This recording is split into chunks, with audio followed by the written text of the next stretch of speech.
Hello and welcome to Paranormal or What podcast with me, your host, Michaela Ford. Hello, paranormal podcasters. How are you? I am okay. I am trying out a new way of recording my podcast today. So if it doesn't go right, I apologise and I will sort it out as soon as I can. Anyway, today we've got a fantastic person we're going to talk to, Chris Holm from the USA. He is a paranormal podcaster and has talked to all sorts of interesting people and has great theories on sleep paralysis, alien abduction, and the odd conspiracy theory as well. So, sit back with something hot and spicy and relax and listen to me and Chris Holm chewing the paranormal cud.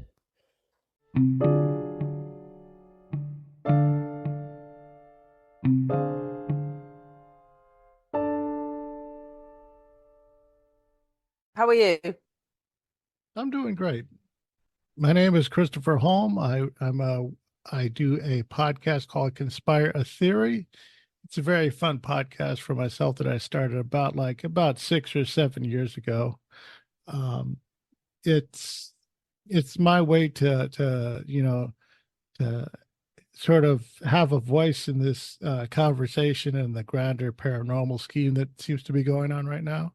Mm-hmm. So with that, I often like to talk to authors, researchers, other experiencers, and discuss a lot of different topics that I find interesting. One of the things that catches my interest is the alien abduction phenomenon, namely the paralysis part of it, because I've had like sleep paralysis myself, and I often find that with that experience, I'm able to, it gives me a level of empathy with the um, people who've had, abduction experiences, of the feeling of helplessness and just being stuck and vulnerable. And with that, I feel I can lead an apathetic ear for people that have had those experiences, and then I'll use my artistic skill to illustrate some experience or witness encounters and draw out aliens. In fact, I've worked on a volume one of a upcoming compendium, Races of the World by R. Keith Andrews, that I've I've worked on the illustrated part of the illustrated edition that's going to be revised and coming out. That was an interesting experience for me. The To work with a firsthand experiencer, learn about these alien races and all that fun stuff. And I had a great time doing it because since I was a little kid, I've always flipped through the little monster manuals in the D&D books, because I've had older siblings that would play that. And at the time I was too young to play. So all I could do was just look at the pictures. Uh, So I would just do that, and I've always wanted to draw something like that, and this sort of scratched that itch. So that was a fun experience, and I'll get into that a lot later. okay. But my initial first experiences were sleep paralysis when I had those very particular that I've started talking about more openly. Was one where I was working overnight shifts and I was sleeping during the day. So this would be during the daytime that I had this experience. And then I simply, got into my bed. I just plopped down. And then I felt this sort of like weight come over me, like as I was trying to drift off to sleep. Um, I felt this even weight, like my body was shutting off. And it wasn't like anything like most people have where they feel like a compression on their chest, like something is sitting on their chest with what is referred to as the old hag syndrome. With this one, however, it was more along the lines of it was just like my body was just turned off. And then I felt this anxiety and fear sort of like flood through my veins for some reason, and it was very unsettling. And then I noticed that my bedroom door opens and in walks these two entities. They're I often describe them as either quantum rednecks or cosmic hillbillies or something. They look humanoid, but there was something misshapen about them. One was a tall, rotund individual with fiery red hair, and he had a a sort of like tight black shirt that, but it was really tight, and his belly was hanging out. And then another one was was a shorter, crippled, crunched over looking man with he had on again a trucker hat, a large bushly mustache, a mean, stern, weathered look on his face, and he had on these plaid, um, I guess like a plaid overshirt that was sort of patterned green and blue. Hmm. And they would walk into my room, they would rifle through my stuff. Every now and then, the shorter one would take a look at me, and he'd like look at me very sternly, like to make sure I wasn't moving. And then they would go through my things. Um, one of the things that happened that was very peculiar was that they would open closet space into walls that didn't have closets. I don't know how to explain it as best as that. It's Mm. like I have one walk-in closet right now, but what they had done was they had opened up like a sliding door closet, and I hadn't owned a sliding door closet since I was, a teenager in my parents' house. But this was sort of, when they would open up, it was like it was like filled like a regular closet would with, coats and stuff, and they would just rifle through it. And as I slowly gained mobility, as mobility returned to me, they somehow became aware of that, and were able to shuffle off and close the door behind them right before I got up. Now, as soon as I got up, I was well versed in the paranormal, having listened to Art Bell since I was, a young teenager and in college and all that stuff. It's that kind of thing wasn't unfamiliar to me. I was very studied in it, but the experience is still shaking you once you have it. Yeah. So I looked everywhere. I checked my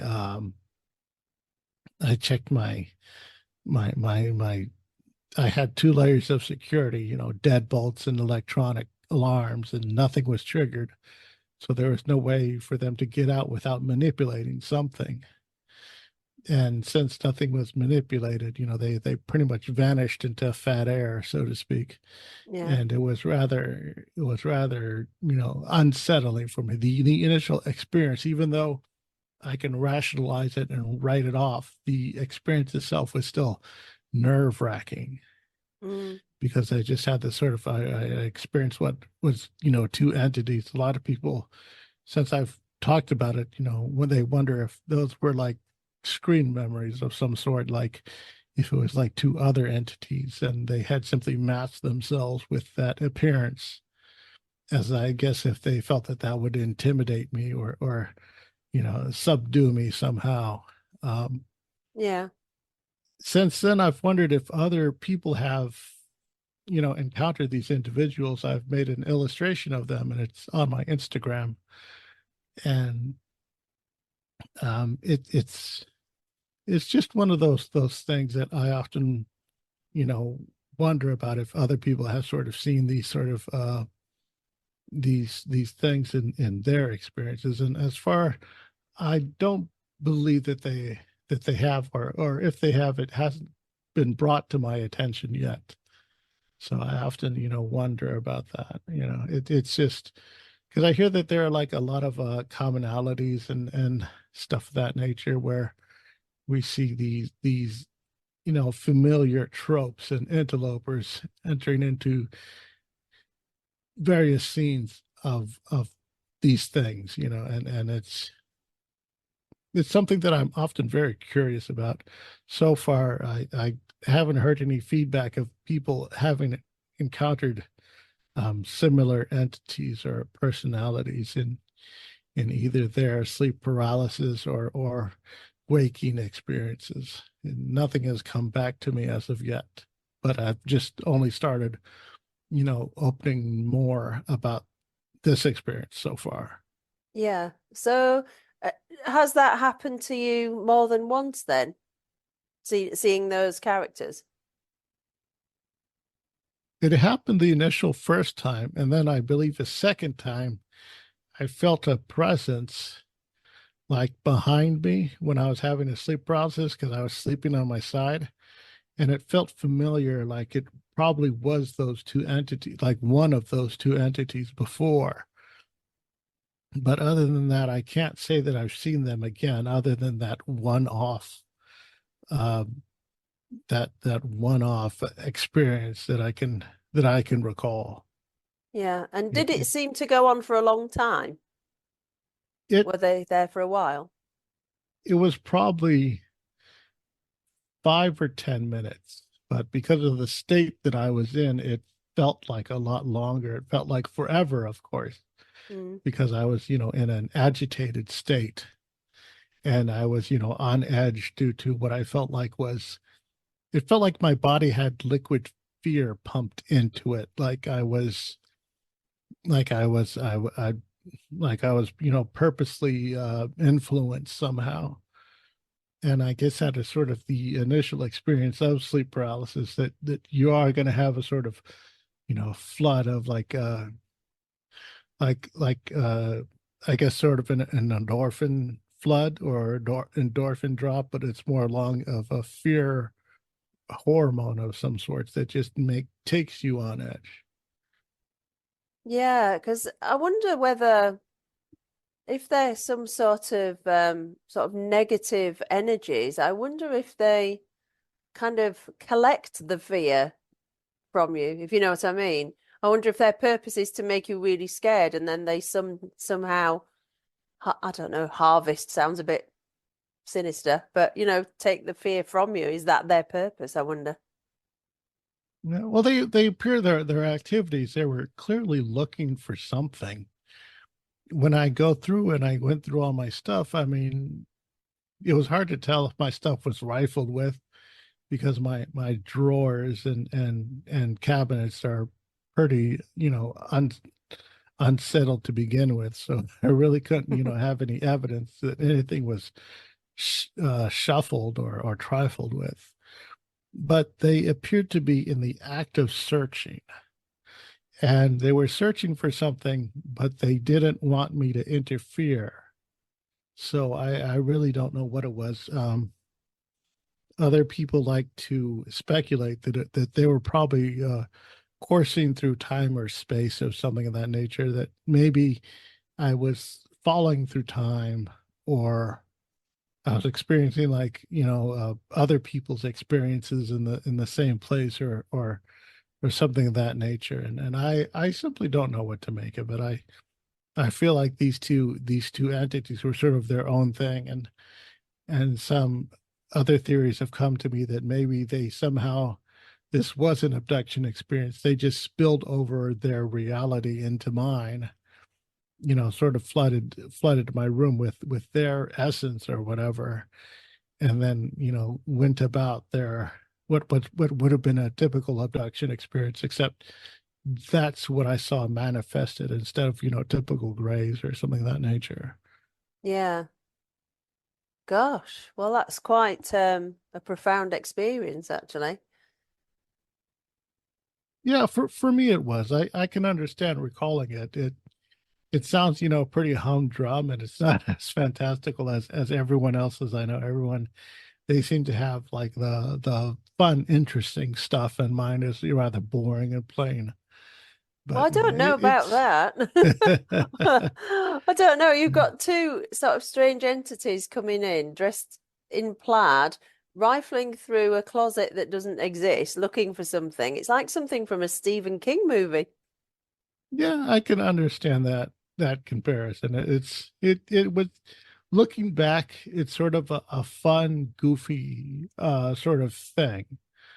At the time, it was downright terrifying because Mm, I was, I was locked down, and I, I had this sort of fear pumped into me. So when people describe the initial abduction experience, where these entities come in, they give them a glare, and then they feel paralyzing fear. I sort of understand that, and that gives me empathy Yeah. that when these people are, because I can understand the helplessness where people are simply looking for answers. And when I do my recreation art of witness encounters, I feel like I'm trying to recapture that moment for them. Yeah. Like I'm sort of lending them my 4 years of college and 30 years of drawing experience to sort of use that. And honestly, for me, I get something out of it too, in that I get to walk into their experience through my, through lending them my talents to Yeah. actualize their experience in illustrative form. With Yeah. that, they often, they get someone that they can, tell their experience to and get something out of it. Some people do experience like a sense of, I don't know, I guess if it's comfort or closure when they see, what that is that they've described, illustrated. Yeah. For some people, it can be very therapeutic. For some people, it can be, understandably unsettling. And it's Uh, sort of a thing that, you sort of, you're taking a journey with them in a way when I'm lending them my skill to actualize their encounters. And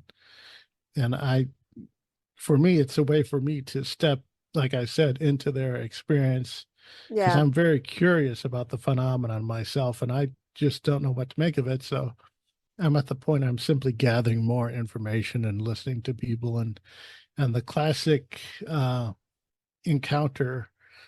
I just find it so intriguing. The what we label the abduction phenomena, the initial, first contact with these sort of beings or entities that are rather unworldly. I just find it so fascinating, and it's what keeps me in this scene is sort of Yeah. learning more about these characters.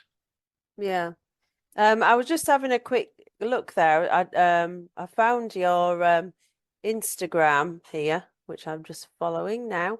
I don't know which one they are, but I found this one, which is fantastic. Don't know if you'll be able to see it here. Is it gonna? Oh, Oh, is that coming up there? so no, not quite. The Not the quite. green screen seems to be Yeah. shuffling it. I think I could pull it up and do a screen share so that way you can see what it is I'm talking about specifically. Let me see if I can open it up. Oh, that'd be amazing. Mhm. Because you've got some fantastic artwork on here.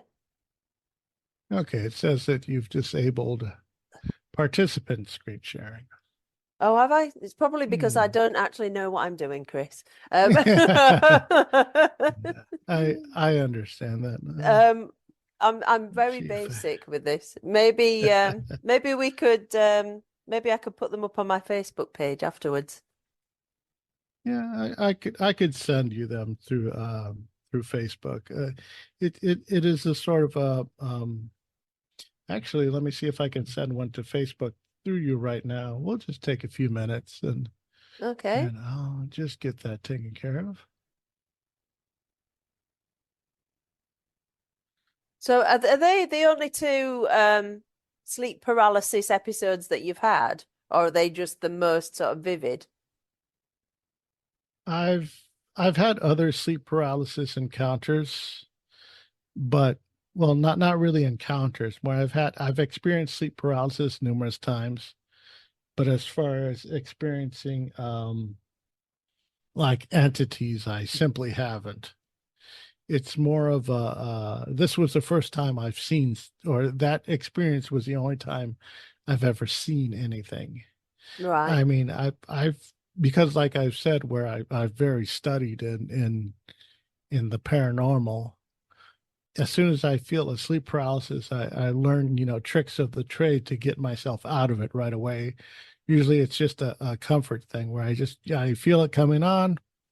I'm able to, and oftentimes when you're in that sort of situation, you either wiggle one of your digits and then you're able to, then the synapses are able to reconnect and you gain control of your body like right away. Hmm. And I'm able to do that and just will myself out of it before anything happens. And then I'll just often resettle and go to sleep normally. It's often a comfort thing that Yeah. if I'm sleeping and then I feel it coming on, and it's rather, awkward, I'll just reset myself and then go back to sleep normally. Wow. I do. I find it fascinating because I've never um experienced sleep paralysis. So I just find it, I can only imagine that it's really scary. Um, I just, to be laid there and not to be able to move while things happen around you, it just must be really scary. Yeah, I mean it's a very common occurrence. I think it's often related to stress because I mean at the time I was pretty stressed because I was working a difficult job at the time and just life stresses in general. It's usually to happen. It will happen to people like that. But if you have a pretty even kill life, a pretty even kill episode, it's very rare that it would happen to you then. Yeah. I just have panic attacks instead. Hmm. Which are very unpleasing because you don't even get any paranormal things going on at the same time. You just get a racing heart and a hot flush. Hmm. Yeah, yeah. I guess people's like dealing with anxiety and medication and stuff, and I think a lot of that conflates the initial experience. Sometimes it's Mhm. I'll often hear accounts where people will discuss like where when they start taking their medications, the abductions stop. And and some people they'll purposely like not take medication, and effort to sort of restart these interesting abduction experiences, and it's sort of like an ebb and flow of how badly do you want these things to happen versus how much do you really need to get your life together and to Mm. improve and get better in your life, and it's sort of because of that I think a lot of people will use that to then criticize the initial experience and that saying that well people are imagining it or that it's simply the result of you know mis misdiagnosed psychotic episodes or medication, side effects of that nature. And because of that, it's very easy to write it off. Yeah. Well, I suppose that's the whole thing about the paranormal is that people who consider themselves to be, I don't know what, normal, Hmm. or above that sort of thing, or far too important, or far too clever, or whatever it is that they think. They do write things off, and they're often not very open people. They're just focused on very narrow mindsets, like making money and getting their job done and things like that. They're not very Well, creative. there is that sort of balance where where you have that. I mean, stuff can be rationalized, but not everything can be. And I guess that's where, we come in is that the cases that fall through the cracks that are, very interesting, we take a look at. Um, on both sides, there is an extreme skepticism and as well as extreme believer side that I think, you know, can be harmful Mm, to in their own ways. The skepticism comes with a level of cynicism and mean spiritedness that people often encounter. And there's been abuse in the that I've seen in the paranormal field where, people will use that skeptic pseudo authority to, just to be either bullies in the community or just, and it can happen the other way with the believers as well. that they Mm. have the sort of, it's easy for them to have the same level of cynicism, and that, well, these things aren't happening because you're not allowing it, or you're not open-minded enough. I mean, Mm. I've sort of realized that when it comes to paranormal stuff, I especially learned this when I would do ghost hunting rarely, and ghost hunting simply isn't for me. And I believe that that's because I guess I'm sort of a null in a way, where, whatever it is that's out there, my presence simply voids it out. So none of the fun stuff happens when I'm out and about. So since then, I've simply used that as an excuse to politely excuse myself from ghost hunts and stuff of that nature, because often at these paranormal conventions and get-togethers and meetups, it's often very common for people to then organize a ghost hunt, Mhm. and everybody seems to want to drag along, and I politely sit them out because it's just not for me. Yeah. And I think a lot of it, not just that, but I'm not quite a fan of the sulking around in the dark, and then afterwards listening to hours of audio for the slightest hint of an EVP and stuff like that. I don't know. Other people can get enjoyment out of that. It's not my sort of thing. But the more UFO minded people, they're sort of having their own version of the ghost hunt, which is the sky watch, Yeah. where they all get together in a field, and then a place where they can find where it has very little light pollution, and just watch the skies.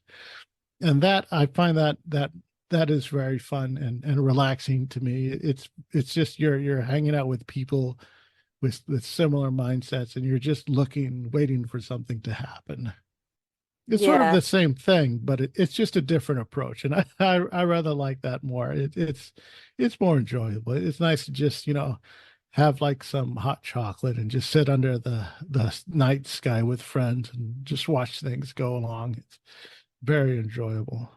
Yeah. I suppose when you put it like that, skulking around in a basement full of spiders versus sitting outside with a hot chocolate looking at the sky, there's no Yeah, comparison really. Although I like yeah. doing both, but in the in the UK, we don't very often have a clear sky. It's often cloudy and rainy, as I'm sure you've heard. Um, so that it's few and far between those beautiful night skies with loads and loads of stars. I think it's a little more difficult for us over here. Yeah, I did see at one Skywatch. It was a friend's Skywatch, so it was a private one. He had built a sky deck, and I did see a UFO. And it's funny because my friend was an avid UFO believer. I'd interviewed him for my show.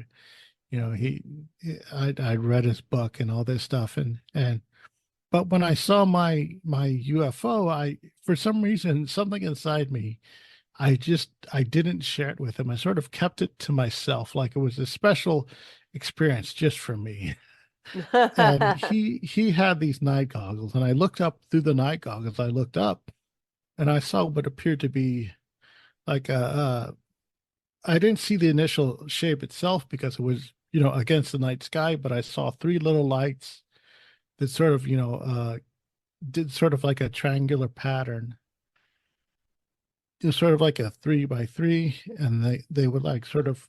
It's not like they were spinning. It's more like one would turn off, and then the one next to it would turn on, and it was sort of like an LED pattern, Yeah. like we see it like move like that. And I just saw it, way up high in the sky, and I guess what I probably had seen was like either some form of TR3B or what have you, or some sort of equivalent of that.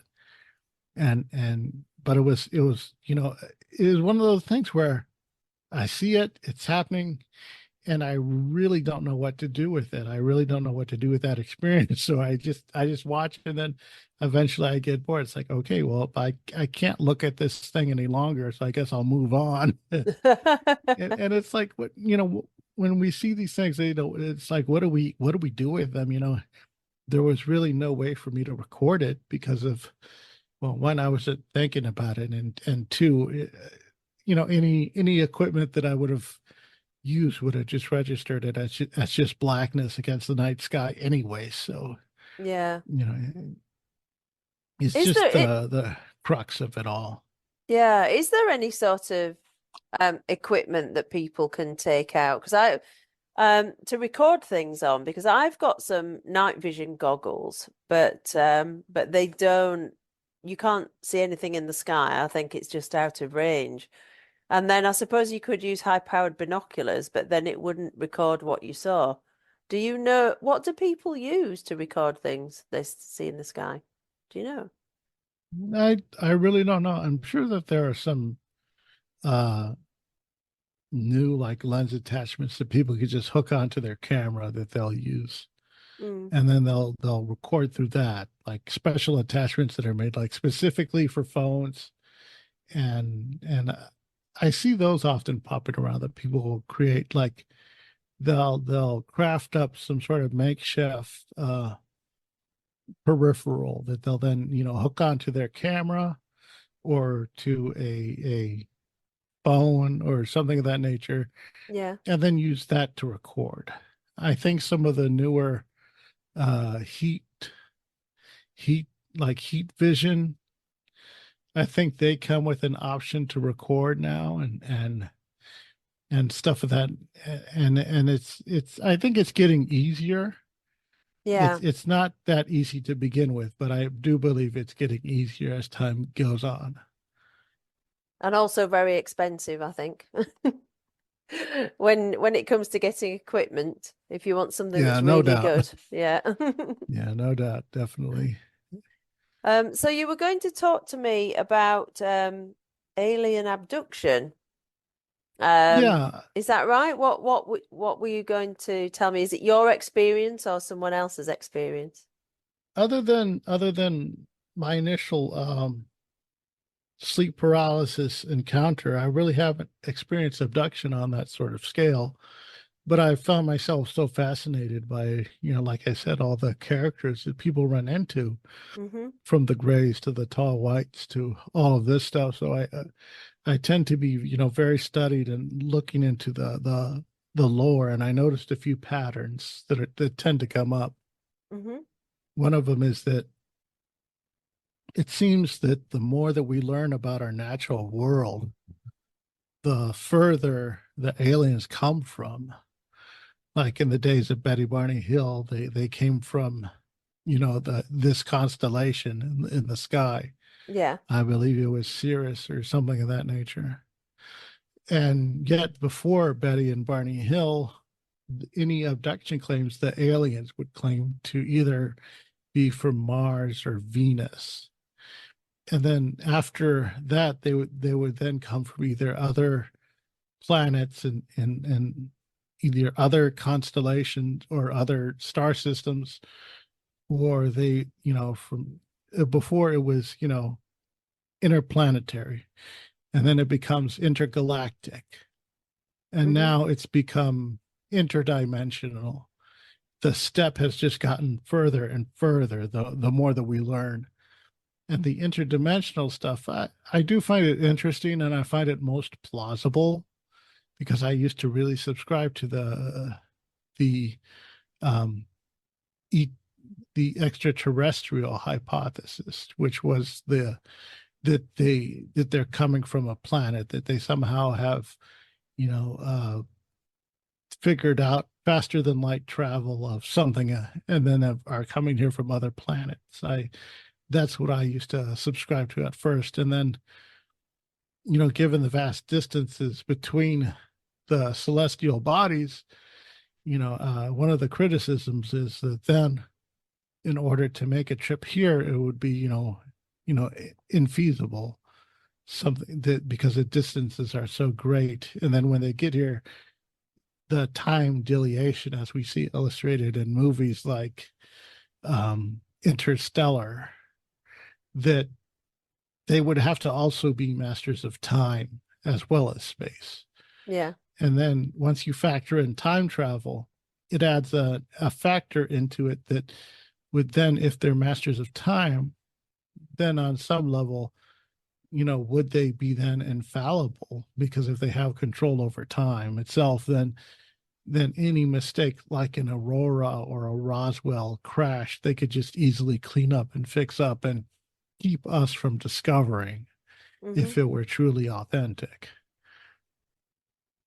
So with that, I have to my skeptical side questions that quite often, and I feel that a lot of the extra dimensional um, argument has sort of been pushed by the Marvel movies, and I sort of feel that's a level of it's a bit disingenuous because the way that the superhero movies do it, it's not really done like ooh and ah to sort of explain stuff. They simply do that to cover it's sort of used as plot armor for bad writing. If I'm to be critical of that, and because of that, I think some people then think that they could then apply that scalpel to the paranormal, and I sort of feel that it is on some level. I questions its genuineness, whether or Mm. not it's like like with Bigfoot, like how it's like before everyone was flesh and blood, or it's magical, and now more people are getting into the magical because they use the excuse of, well, it's science. And I'm like, I really don't know about that. I wrestle with that myself. I'm not trying to dismiss people simply for their stuff, their theories, but I do feel like there is a greater conversation there. And I'm simply not on the side of, I feel like in some instances we're doing the let's cover up a mystery with another mystery to explain it away, rather than let's look at this more objectively. I don't feel it's all that much objective as I would like it to be. Yeah, and I think people are often trying to fit it into their own sort of I don't know what you call it, narrative. This bit doesn't make sense, so I'm going to make something up that fits it.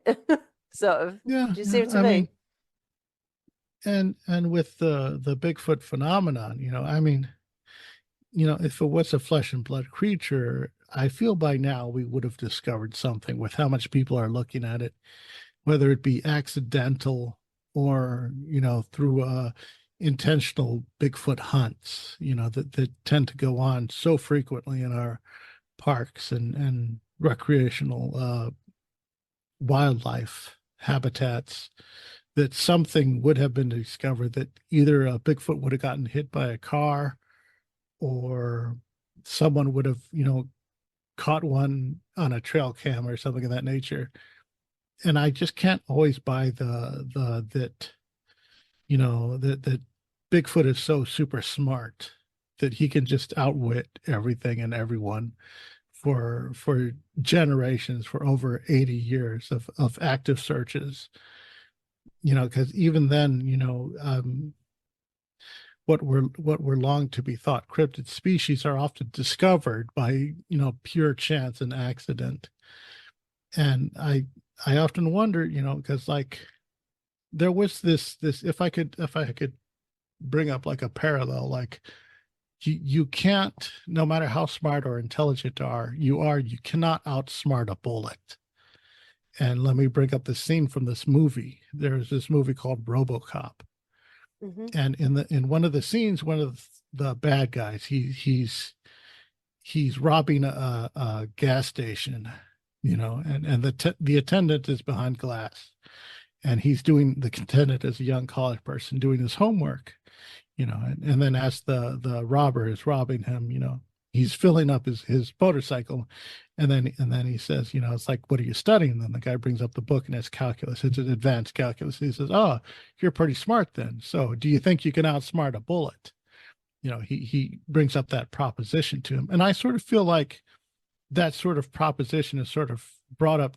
I bring that up to the Bigfoot question, is that, can Bigfoot outsmart a bullet? I mean, I would like to see that explained, because, I mean, as much as we attribute to intelligence and craftiness, there's still chance and just stupid luck that is factored in. It doesn't matter how smart you are. I mean, people use this sort of intelligence, like they treat it like magic.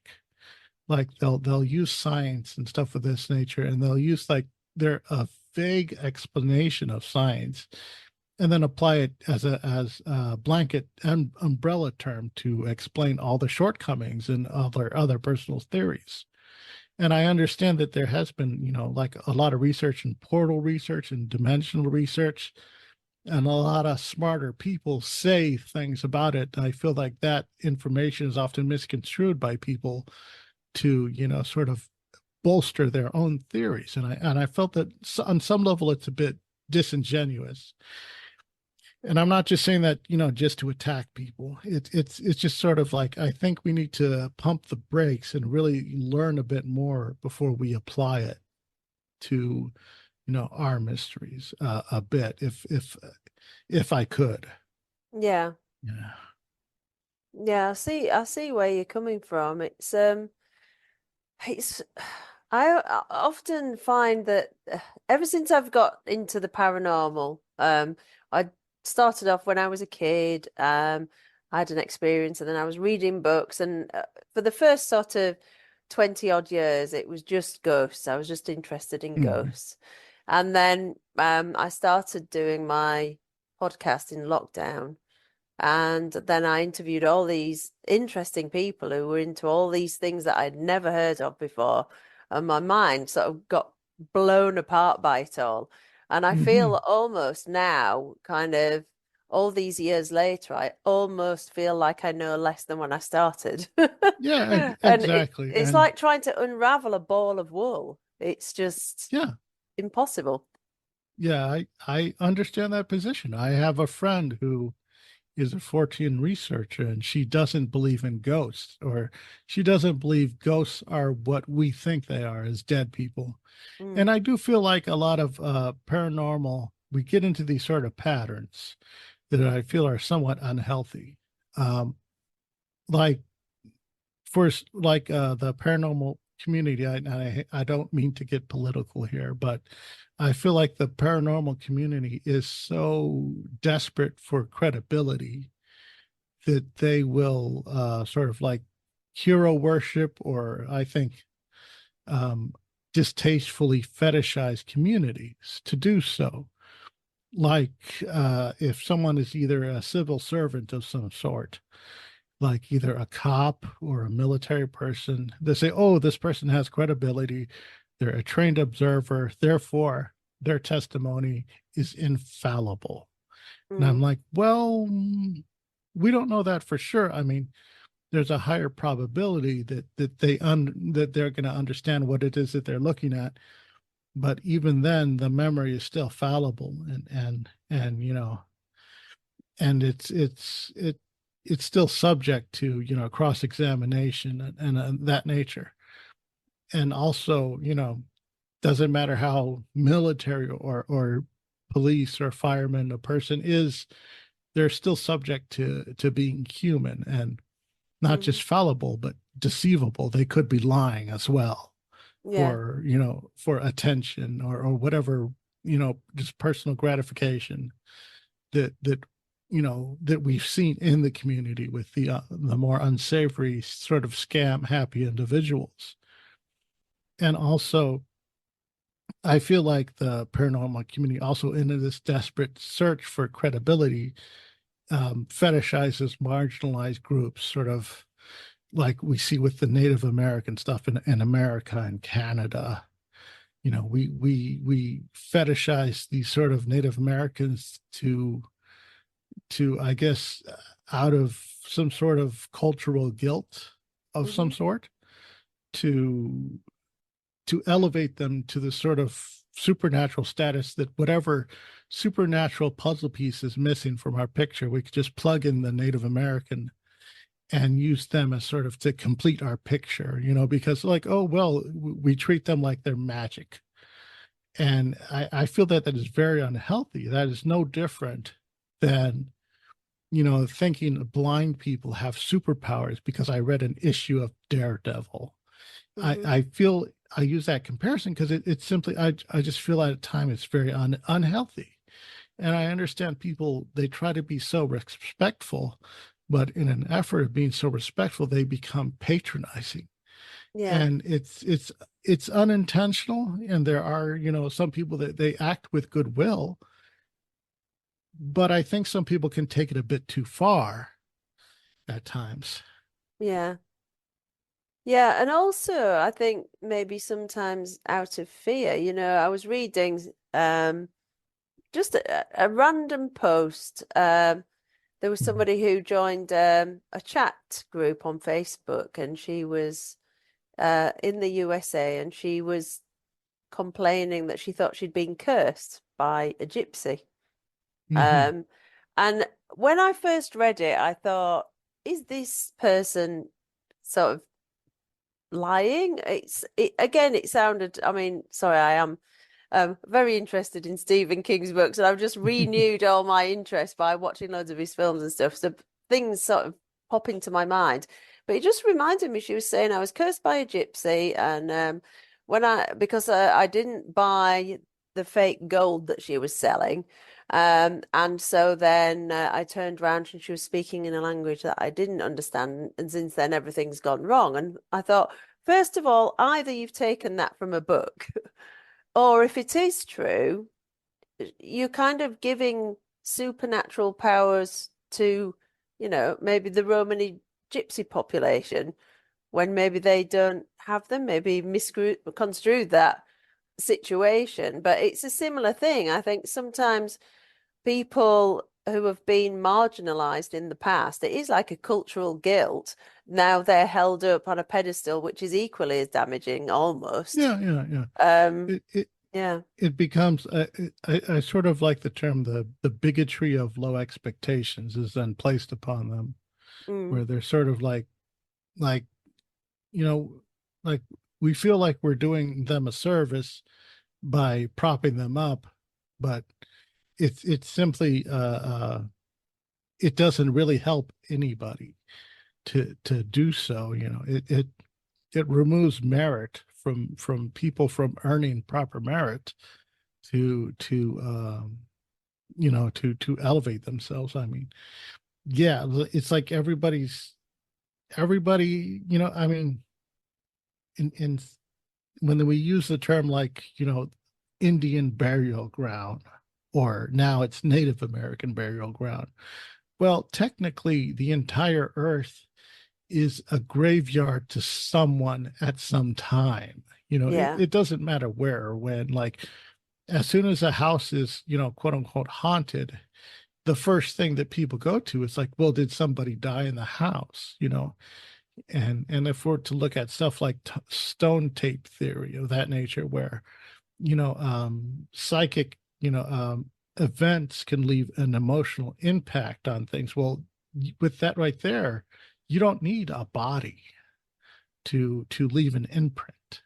Yeah. And with us, adding such reference to historical sites, there's also the egregore, um, which is sort of like not quite a tulpa, but more of a cultural, sort of manifestation.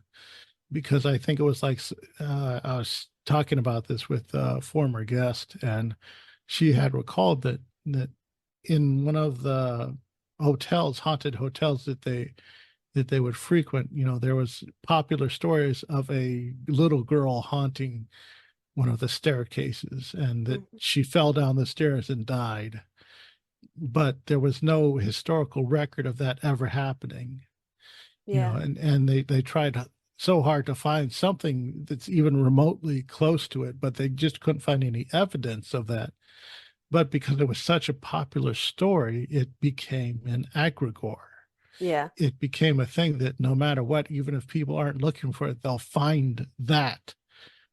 They'll find evidence of that on their ghost hunts, and then they'll attribute it, and then it feeds the legend and keeps it alive in some sort of state like that. So it's sort of like that we want something so bad that I think in some cases we often manifest it, you know. And Yeah, with that, we got to like sort of, be mindful of that and separate that from the larger conversation at hand and really look at this stuff. And I really don't mean to be a Debbie Downer, because I do love the fantastical and the astonishing stuff out there. I'm a huge fan of it. That's why I lean towards the alien stuff, because I grew up on superheroes and comic books and stuff of that nature. So of course I'm going to look at that kind of stuff. It's interesting to me. yeah. I mean, in terms of the paranormal being credible, I'll probably get lambasted for this, but I Mm. don't think it's possible. I just don't. I think it's too big. It's too complicated. There are too many facets to it because, there's ghosts and spirits, there's UFOs, there's cryptids, and it all gets clumped together in the paranormal, which is Yeah. fine. And it's great to be interested in all of it and pontificate and wonder but I don't think we're ever going to really be able to separate it all out Mm. and prove each thing. I just don't know if that's possible, to be honest. And I Yeah. mean, I mean, I love talking about it, but mhm. I don't think it's scientifically possible. Maybe, one day, thousands of years in the future, I'll be wrong, but now I don't think we can. Yeah, I can understand that. And I do feel like it's sort of a bigger thing. And right now, I think the interpretation of experiencing that bigger thing now is to experiment with psychedelics and DMT of that nature. And although I understand that approach, I don't know that I 100% agree with it until I understand it more. Mm, But the thing is, I do believe there is some interdimensional interloper. And I do think that the phenomenon itself, which is how I can best describe it, it will field dress itself in whatever cultural iconic skin that we allow it to. Because I have heard of cases where people have seen, in the graveyard, like a group will see something walk between the graves and the graveyard, and each individual describes a different entity. One person describes a ghoul, one person describes a gray, one person describes a dog man, another person describes a Sasquatch. They all see the same thing, but they all see different, you know, different shades of the same thing. yeah, And I think something like that is happening. I don't quite know how to explain it, but I, I, that's where I put most of the eggs in my basket. That's where I leave most of them is in there. And that I feel that, something extraordinary is happening. I like to use my own personal sort of cat theory. Like, let's say say we are the paranormal and normality is the cat. We have a cat in our arms. You pet the cat, right? And everything's cool and chill. And then you turn your hand into a claw and you attack the cat. And the cat, of course, fights it off. And then you turn your hand from a claw into like a normal hand, start petting it. And the cat's like looking around, confused, like he has no idea what just happened. He was yeah, just sitting there chilling. And then all of a sudden, out of nowhere, this monster attacked him and they had to fight it off, and then all of a sudden it disappeared.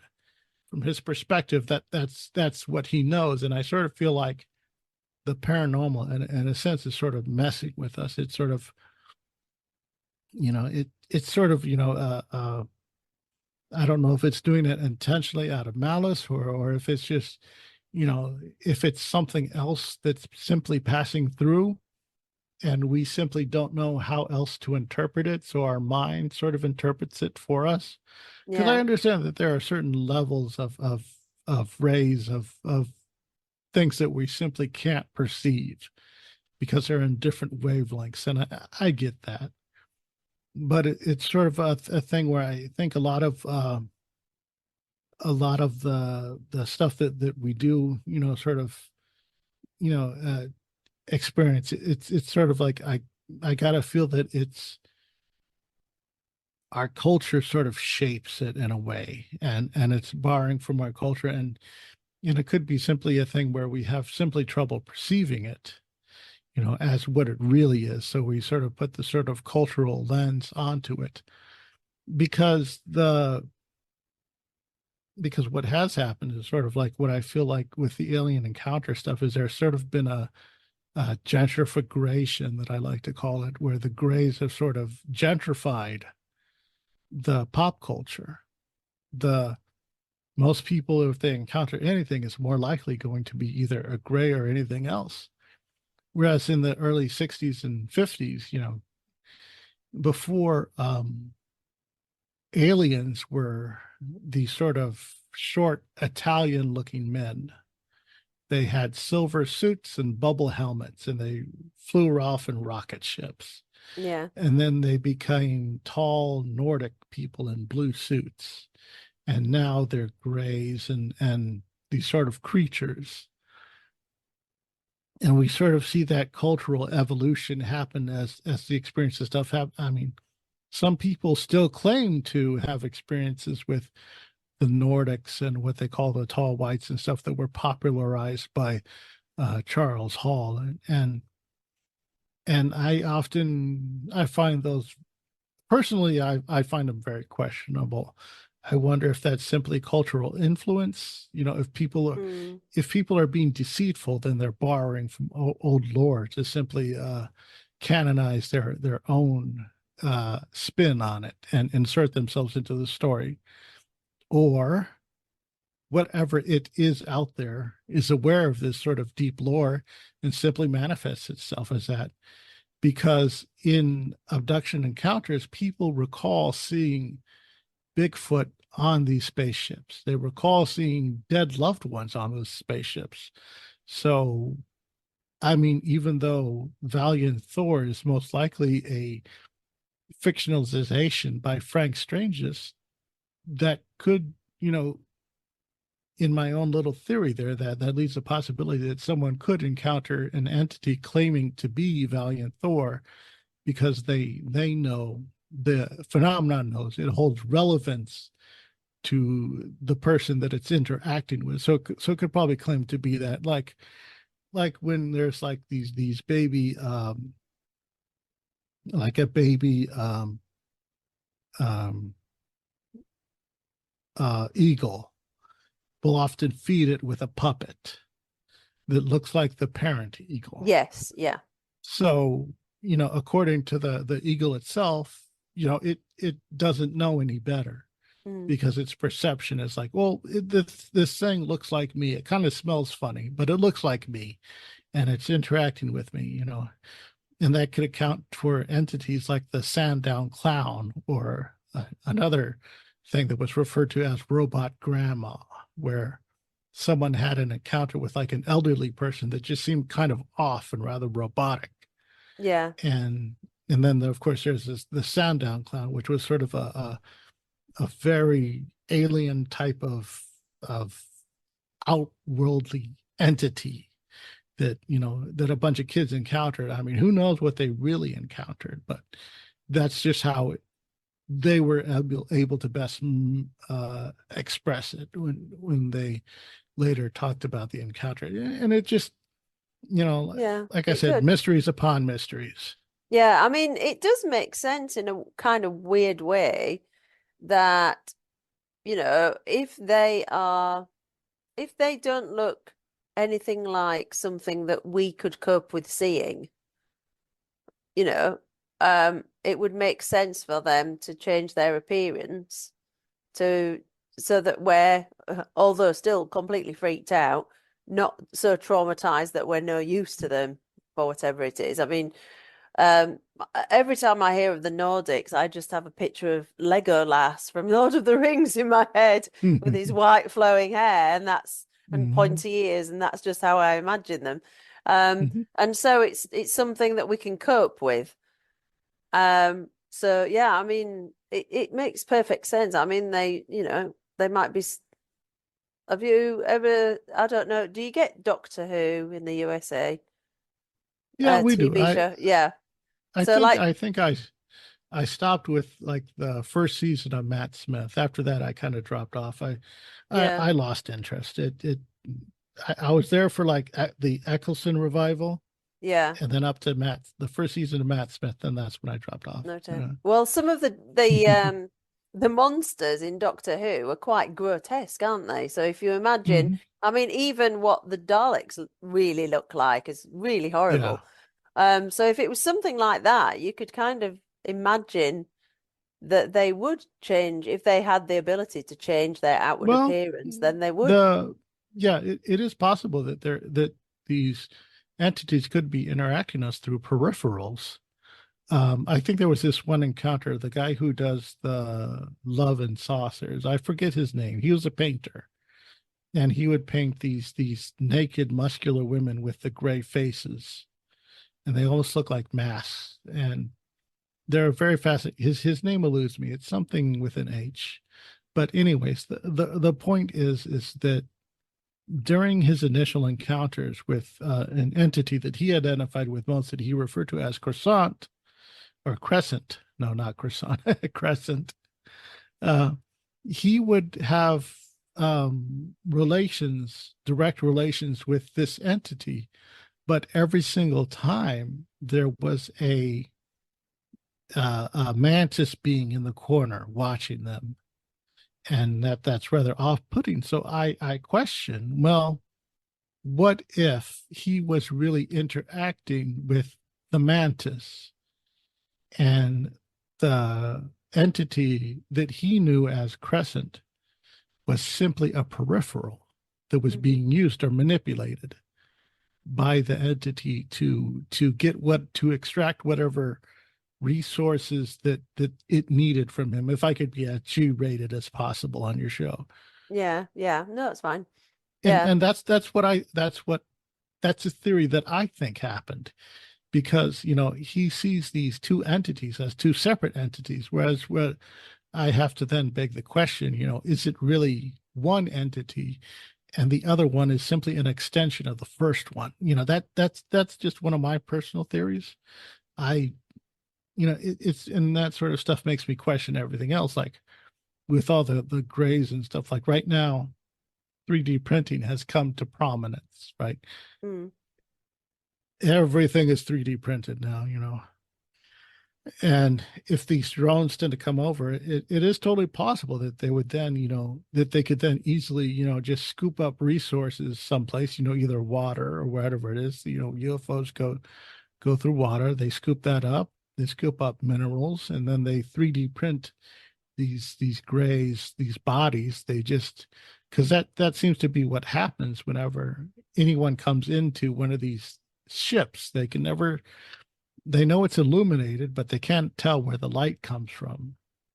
And the the some of the because the rooms are dark, they don't know where the tables and chairs come from. Some of them describe them as just, it's one piece that seems like it's sculpted out of the wall or something like that.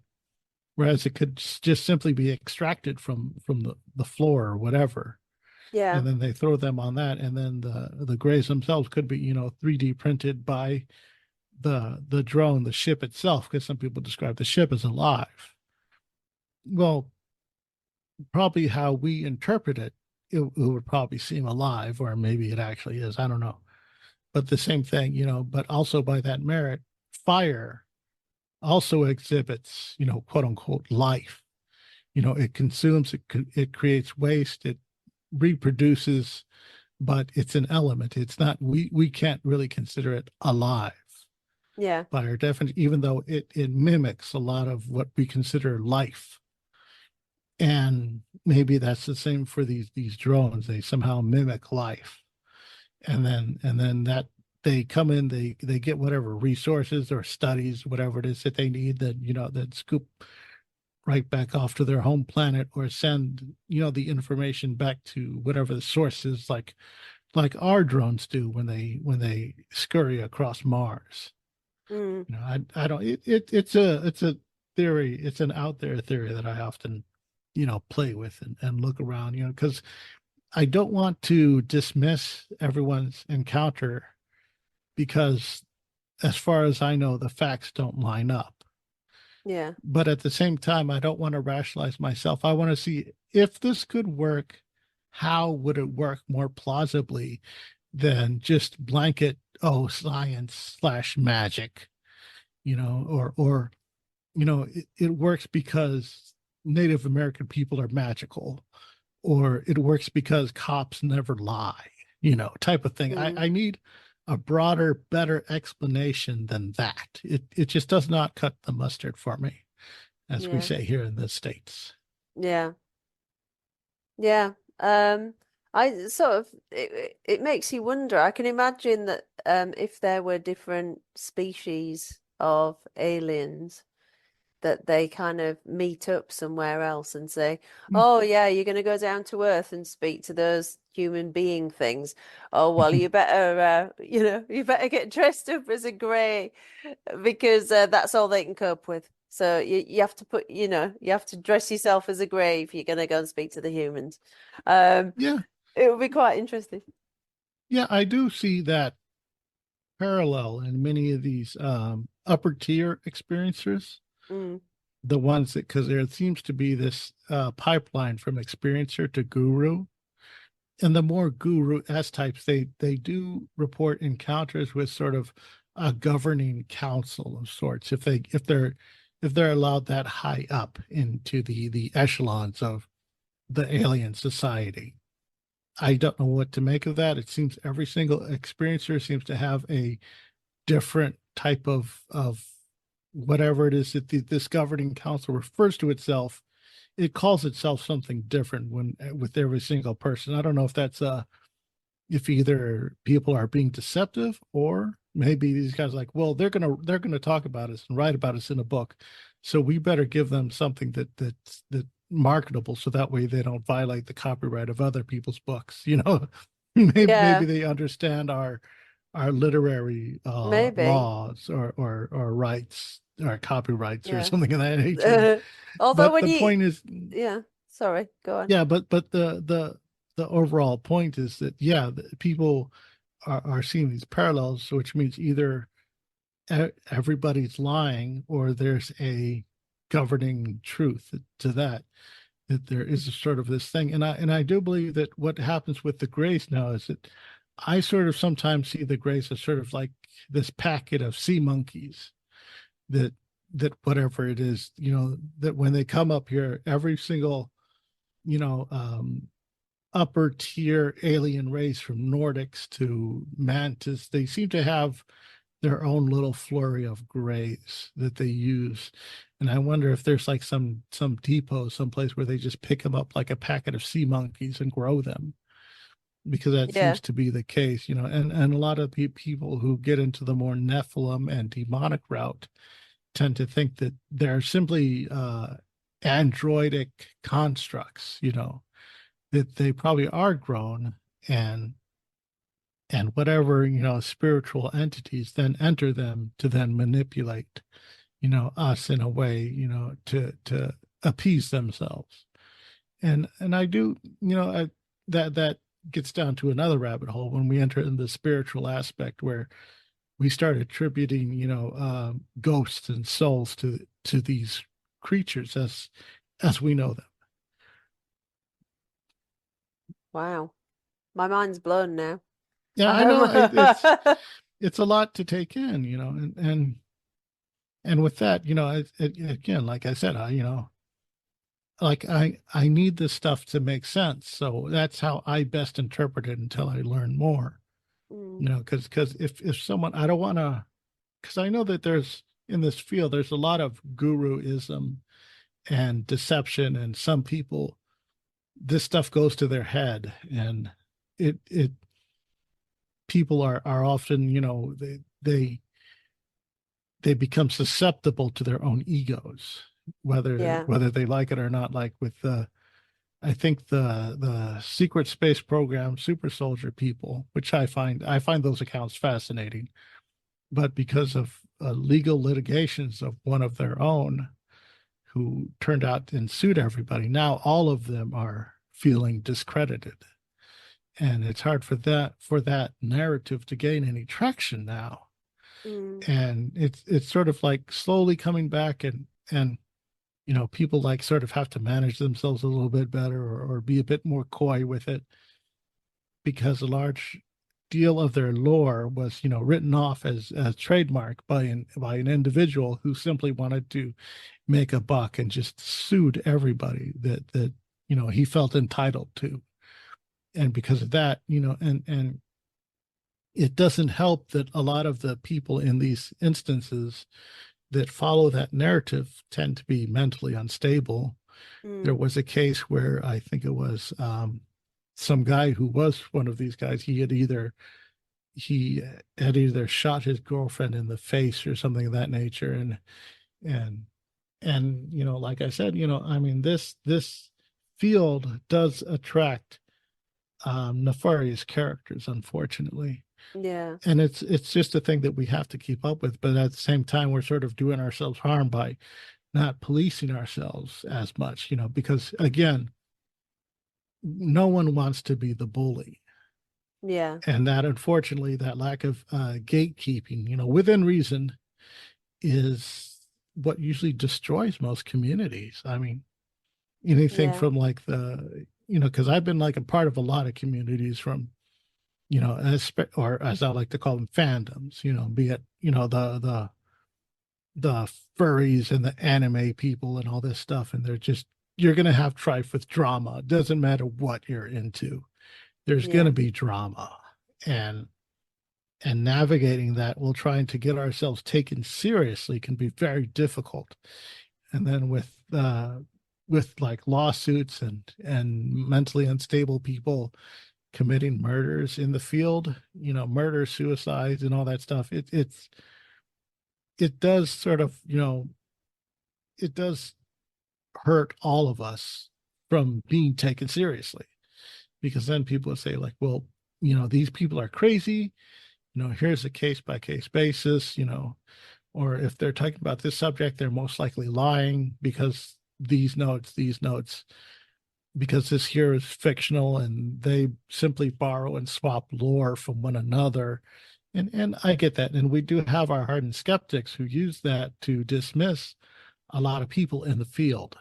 Yeah. And I do feel like those opinions are valid, but I can understand people being frustrated with it, and it's like, that criticism is going to be out there whether you like it or not, Yeah. and you've got to learn to, deal with it, and ebb and flow with it as well. I mean, Yeah. You've got to it's try a and walk a yeah. fine line down the middle, really. Hmm. Yeah, It it's a mixed bag. it is. And it's so hard to prove anything because, when I interview people, I Hmm. have to take the stance, no matter what they claim to have seen or experienced. I have to take the stance of, um, I am going to give you your time. You are going to tell me your experience.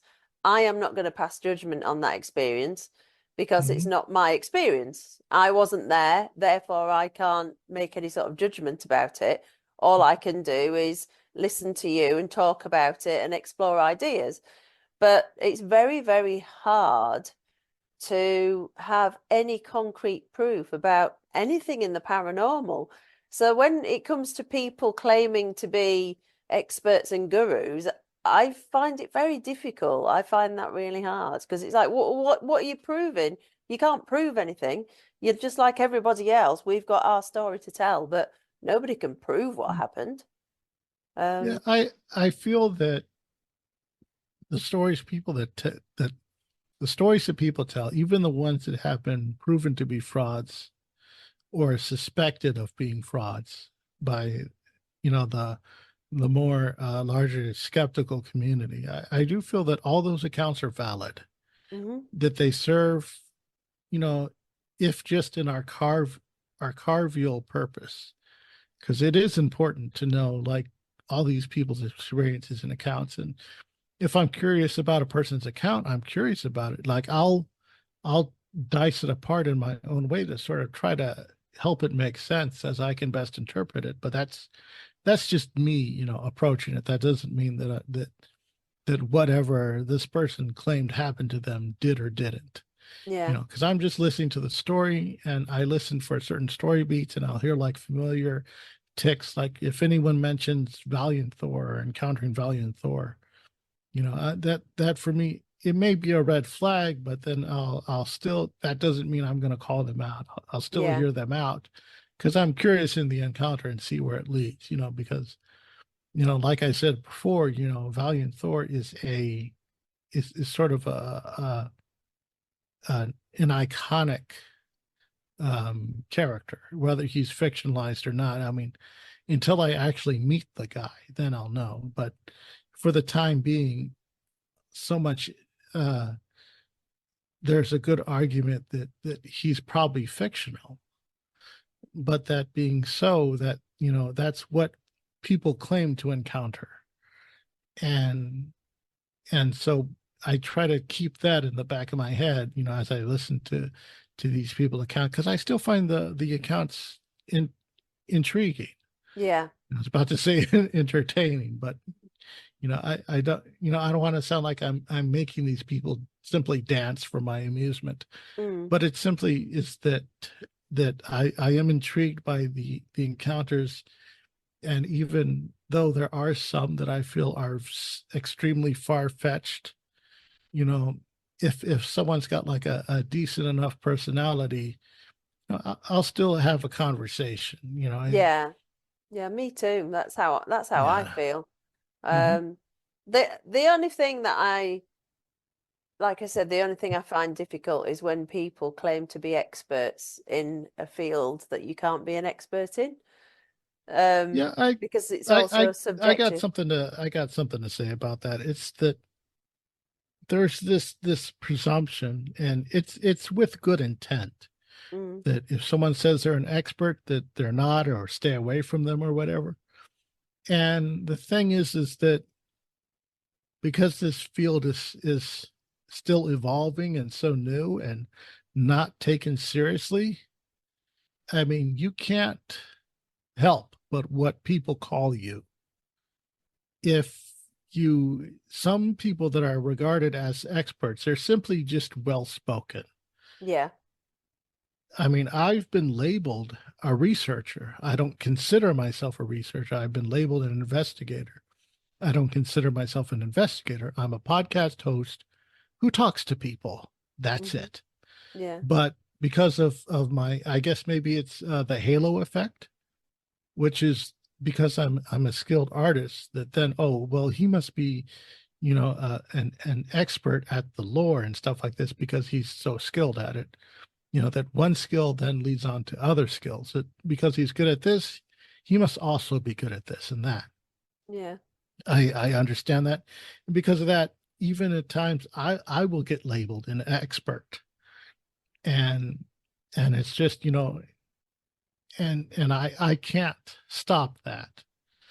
But that doesn't mean that I call myself an expert or something of that nature. But so I can understand some people like attributing that, and maybe later in time, we'll probably fall into that trap, like the more prominent your show gets, the more likely you're going to be labeled as one of these experts or people who shouldn't be taken seriously, Don't because it? she calls herself she calls herself an expert, and even though there's no evidence of that, that's going to be the consensus, and it's very difficult to push against consensus. So I It have to is. take that on a case by case basis. Yeah, definitely. I think I'm not sort of, and can I just say, I'm not an expert in anything except maybe teaching small children, which I've been doing for a very long time. But still, I don't think I'm an expert. I'm just think I'm all right. But I think, yeah, an expert, I think it's fine to call someone else an expert if you, admire them or think that they have a lot to give. But Yeah, I think it comes calling from yourself a an good place. Yeah, expert in something like you can't, yeah, it just sits wrong with me, I'm an yeah, expert in Bigfoot, or I'm an expert in alien abductions, or it can't be proved. You can't yeah, call yourself an expert. We can call it you, yeah, but you can't call it yourself. yeah. And I can understand that. That's where I fall back again to the experiencer to guru pipeline, where when someone gets to a certain level, it's sort of like maybe they just can't help it. And I think that's what happens is that we tend to eat our own. You know, Mm. you use the popular analogy is crabs in a bucket, where you can only get so high before someone else pulls you down. Yeah. And I think that is sort of also a factor in this scene as well. You know, Yeah. because some people maybe they're really not experts and they don't call themselves experts, but if they're highly revered, they're going to be sought out as experts. And Yeah. when the documentaries and stuff, because everyone wants to be on television, whether they admit it or not, or they claim they don't. When someone I wants to do. put you on the screen, Yeah. Paranormal or what podcast come my way. that no matter what, I mean, they don't the documentaries and the shows that they don't want, humdrum just anybody. They want to write expert on your byline. Yes, They yeah. they want to write UFO expert and stuff like this, and otherwise they're not going to have you on their show. That's just the crux of the situation. Mm. So with that, I sort of like I kind of push back on that myself just a little bit. It's funny, Yeah. we start talking about stuff, and then as soon as you mention something, I dissect it and poo poo all over it and push back on it. And No, but that's and what and makes it yeah, interesting to have a yeah. conversation about it. I mean, it's just my pet peeve, I guess. Hmm. I mean, I suppose there are things that kind of irritate everybody about the community. I love it, and I love it, and I dislike it all at the same time. Yeah, And I yeah, think we yeah, all feel a bit like that, probably. yeah, warts and all. So I guess unless you got anything else, I guess this would be a good time to wrap up because this was Yeah. fantastic. I love talking. I can't I, believe the time's gone so fast. It's just flown by, hasn't it? yeah. Well, thank you so much, Chris, and I really hope that we can have another chat again in the future because I've still got a little list of things here that we can talk about next time, if that's all right, if you agree to come on again. Yeah, yeah, I could. Do you want to tackle one more subject? Because I got like a few minutes. I got like I'll give you like another 10, 15 minutes. That sounds wonderful. What would you like to talk about? What's your favorite? Well, What's what your you favorite thing? said, you're the one who said you had a list. Oh, okay. Right, go on then. The Tell me man what's on the the list. Mandela effect. Let's talk Okay, about we'll that. we'll discuss that and then we'll wrap up. Okay. I I'm even though when I first did my show, I called it Conspire Theory because I wanted to talk paranormal and spooky stuff with people. And at the time, this was early 2016, I thought conspiracies were safe. It's a safe, fun thing. No one takes it seriously. So, and then 2016 happened, a lot of political turmoil happened, and then all the platforms started to crack down on conspiracy theories. So then conspiracy became dangerous. Hmm. And one of the dangerous conspiracies out there, or I guess the most one that has like a lot of fervor, aside from the Tartarian stuff and the body doubles and all that stuff, is the Mandela effect. I My personal conspiracy theory is that I believe is that that part of the Mandela effect is due to social media and maybe big companies trying to massage history, so to speak. Hmm. I understand that a lot of people write it off as misremembering, Yeah. like the key scene in Star Wars where Luke gets his hand cut off in Empire Strikes Back, and some people argue whether or not Darth Vader says, "Luke, I am your father," but even though James Earl Jones himself is on the he has stated himself that no, the line is no, Luke, I am your father. Because before you know, I think when they're fighting, Darth Vader then says to Luke, what did Obi-Wan tell you about your father? And then Luke says, he said you killed him. And then Luke said, no, I am your father. And that is the iconic scene. Hmm. Um, I think there is an argument for pop culture pollution where satire and parody end up rewriting these memories that we have. Like Mirror, Mirror on the Wall from the famous Wizard, was it Wizard of Oz or Cinderella or one of the fairy tales, Yeah. where the evil queen goes and she says magic mirror on the wall, not mirror, mirror on the wall.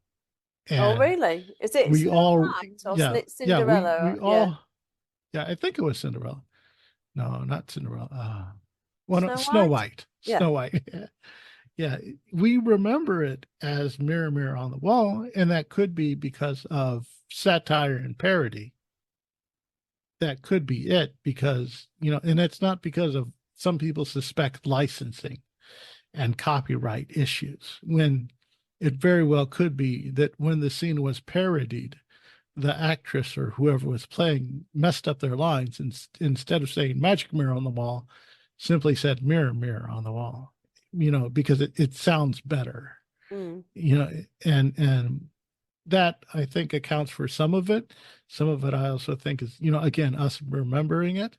But then there are some instances where I do feel like um, corporations and Google and stuff are like massaging it. I don't have any examples to pull up, to discuss it, but when it comes to what I feel is the main culprit, is social media, is where do we go to verify all of our Mandelas? Where do we take them? To Google. Yeah. So we assume then by going though that Google is somehow infallible.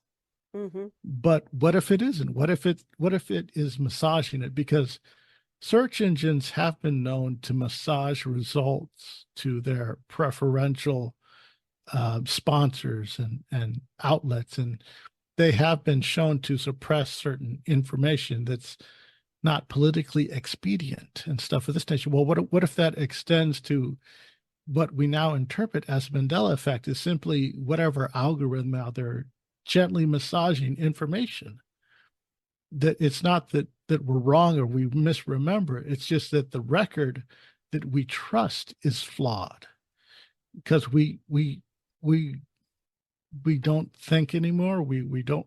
Our memories are at the worst. Before we Yeah. had an address book where we would write down all the addresses and numbers, and we would memorize them. And then that went away, and we had like contact lists in our phones now, so we don't have to remember stuff as much anymore. And now, Google and other social media, social platforms are taking on the chore of remembering stuff for us. Like, when was the last time you had to remember someone's birthday? You don't, because Facebook tells you when Yeah. someone's birthday happens, like the day of. And sometimes if you keep a watch on it, you could probably catch when someone's birthday is going to come up next week or the day after. Mm. It's and I feel that's taken away from us the mental fortitude to, I guess, cement a lot of these Mandela effects. And I know that this gets in sort of, grander conspiracies that people are trying to rewrite history. And we do see that instances where certain words are being rewritten for, political purposes. And and with that, I feel like Mandela effect is simply a catalyst to make that acceptable, so that we look at it and we simply state, well, of course this word means this now. And I think there was this instance where I think it was one of the dictionaries had re I think it was a woman got into a debate. She used a certain word and she lost the debate because she used the word improperly. Well, she got angry and wrote to the dictionary people. And the dictionary people, because, it was politically expedient to do so, they redefined the word to what she wanted it to mean so that she would have won the debate.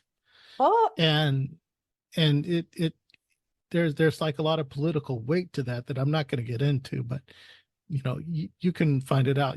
You'll find it on Google if you trust it that But much. will But it be true? Yeah. yeah, but that's the thing, is that words are being redefined due to social media clout rather than hard definitions, because all these corporations, they bend the knee to social media, and it's like whatever the social media craze is, they'll try to market off of it and make money off of it. And if they have to massage history to pay their CEOs another 10 million or whatever, I mean, I don't see them, not doing that. I mean, when it comes to the small stuff, like people like remember, like logo, like company logos and stuff like that. I mean, company logos change their stuff all the time. And I think there was even like where people remembered, what was it? Fruit of the Loom with a cornucopia. And I think Fruit of the Loom did have a cornucopia at one time. And I think it was found out. But the thing is, they somehow let that, that, they somehow let that theory prevail, that conspiracy theory prevail, because maybe for them it was free advertising, Yeah. and everybody would buy Fruit of the Loom to see if it still had that thing, when they've changed their logos and stuff so many times that they very well could have had at one time a cornucopia. And I think there was, people have found evidence, like real world evidence of Fruit of the Loom with cornucopias on them. But I don't believe that the company was legally obligated in any way to be honest or truthful in that. That's my quote unquote theory. Yeah. So, I mean, lying about it isn't going to land them in court, because a bunch of people have a conspiracy theory or that nature, and they Yeah. could simply write it off as, oh, our records were incomplete or something, or we transferred all our memory to the cloud, and that messed up or something like that.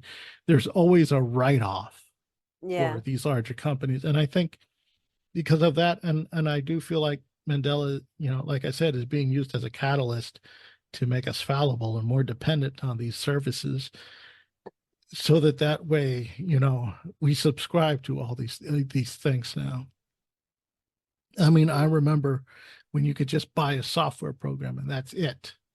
Like Adobe right now is going through some sort of thing where they've had a massive subscriber drop because they're using AI. They're using they're they're they're training their AI, and they're doing that by giving their program permission to use people's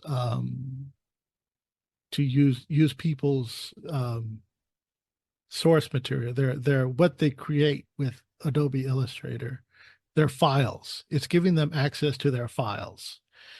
And there was really no way for people to sign off on it, to disagree with that, because it was part of the terms of service. Yeah. So people really had no say on whether or not they could agree to that or not. And it was sort of one of those, like, we're doing this for your behalf. We're doing this on your behalf for the betterment of you, but and some people feel that is unethical, or they just don't like and I don't know what your stance is on AI or not. I as an artist, I understand the argument, but as a tech junkie, I still at the same time find it fascinating. Yeah. But Me too. it's sort of because of that, they've experienced a massive subscriber drop, Mm. because they're no longer selling a product, they're selling a service now. Yeah. And before, it's like those models, we're getting away from those models now. And, it's like everything is a service now. Before, I just need a program to do one thing and that's it. Now I have to subscribe to a service to use that program to do that one thing now. And Yeah. it's infuriating. Yeah, And it I is. think I that, mean, yeah, yeah. sorry. Go on. I'm finding that with my podcast, um I make, a very simple podcast, and I found a very simple way of doing it um to a fairly good standard, and I've been very happy with that. And now I make it with Spotify, and Spotify are just about to take away that ability for Hmm. podcasters to make their episodes on Spotify. And so they're selling the idea of using a different platform, as it were.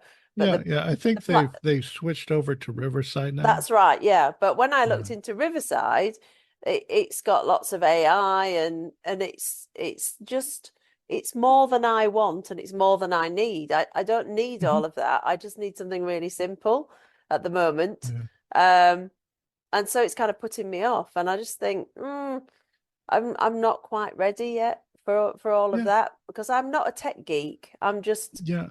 a woman who makes a podcast. Yeah. Something changed. I had a friend, he would use Riverside all the time and swear by it. He loved it. Now he doesn't use Riverside anymore. I never pressed him on why, Mm, but something happened where they now Riverside is no longer uh it's no longer the in cool thing for the kids now. mm. And they've gone on to other services and stuff like me, for example, I use Zencaster. Yeah, And I like it because I it's a subscription service, yes, but with how I use it, I justify it because I need like separate tracks for everything, and it gives me that.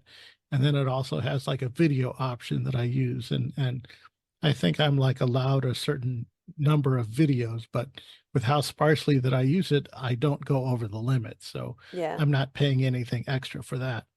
But it's this sort of thing, and I don't know how.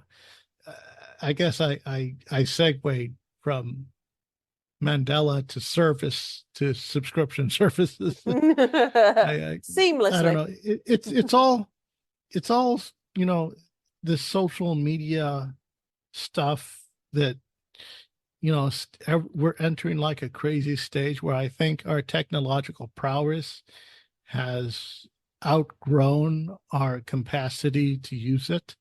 Yeah, And I think, nefarious forces, industry is sort of taking advantage of that with the most vulnerable people. And I really dislike that. And I felt like at the time that maybe Mandela effect is probably like a catalyst for that is sort of like, making us an attempt to make us question everything now yeah, to make us, put us in a vulnerable state that we could easily be taken advantage of. yeah. Because everything's spiraling out of control in a way. Yeah, and everyone blames CERN for some reason. I personally don't. Again, like I said, I blame Google and social media forces at large. That's what I blame for Mandela effect and the hits. Yeah, But as far as CERN, I think CERN is just a bunch of nerds trying to be edgy and letting people think that they're responsible for Mandela effect, so that way they seem cool and they can impress whatever chick is next to them in the next lab or cubicle or whatever. I really don't attribute much to CERN, but I do understand it's the popular thing to do so. yeah. Well, gosh, lots to think about. Um, and I think that's probably a good place for us to finish. Now we've Yes, just ma'am. blown everybody's mind again. I think we've got through lots of really good stuff today. Yeah. And thank you so much for coming on. It's been a real pleasure to talk to you. And now I have to go away and research what some of these things are. Mhm. Yeah, Um, this was fantastic. Thank you for letting me on. I listened to your show. You have some really good guests on. I've seen you grow and go through the ebbs of flow. I've given you some feedback myself, yes, yeah. and it's nice to see you really put earnest and effort into this show, and I hope it's really successful for you. Oh, thank you so much. And likewise as well with yours. I watched your clip that you sent me. And Hmm. if you ever find that you have a spare spot, I'm happy to return the favor. Yeah, absolutely. Okay, well, thank you. You've been Chris Holm and I've been Michaela Ford, and thank you very much and goodbye from us both.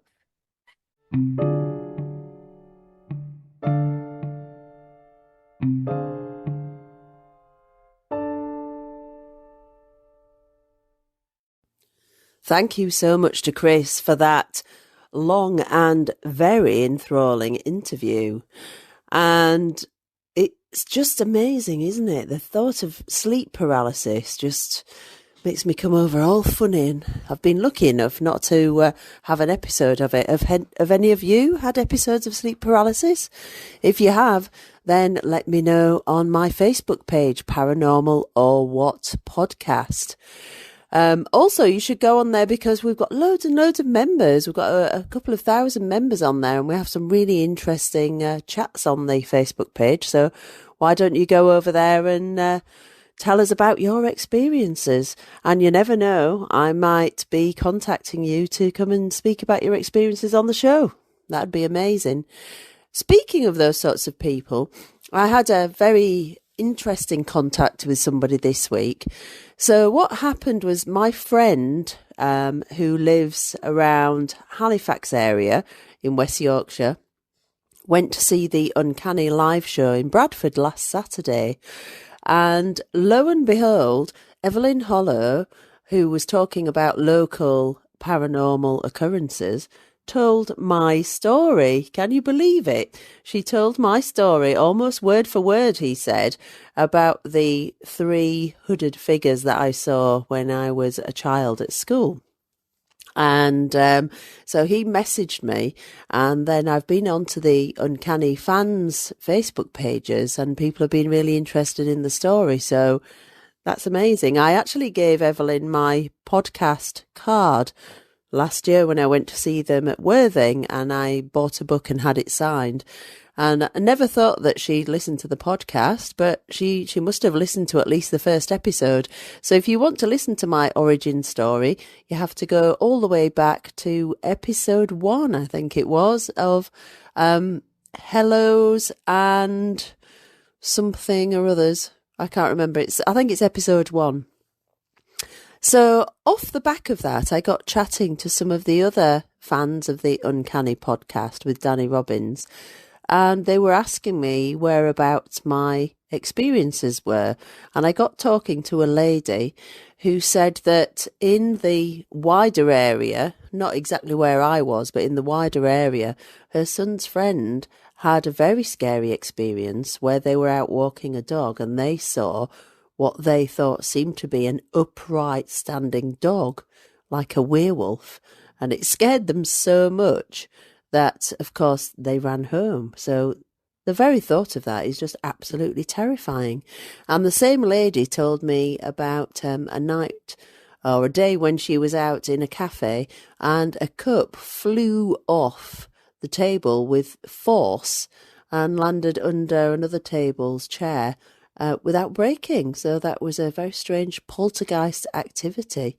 So please tell me, especially the Uncanny fans seem to have a lot of interesting stories, and I'd love to hear some of your stories, and maybe we could chat about them on the podcast. So send them in to me. So don't forget, my email address is paranormalorwhatpodcast@outlook.com. Send me your true experiences. Please rate and review the podcast. If you like it, please give us 5 stars because that really helps to encourage other people to listen to it.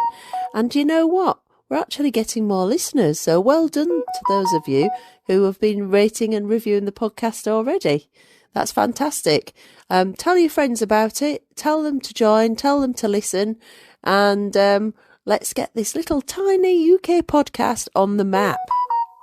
Right, well, everybody, I'm going to toddle off now and think about the next person I'm going to interview. So all of you take care. Have a fantastically spooky week. Come to the Facebook page and let me know what you're up to and what your experiences are. I've just booked myself onto a very interesting looking paranormal investigators weekend at B&B in Exmoor. So I'm really looking forward to that. So let me know what you're up to. And otherwise, I will talk to you all next week. Take care. Don't forget, together we can figure it out. See you later. Night.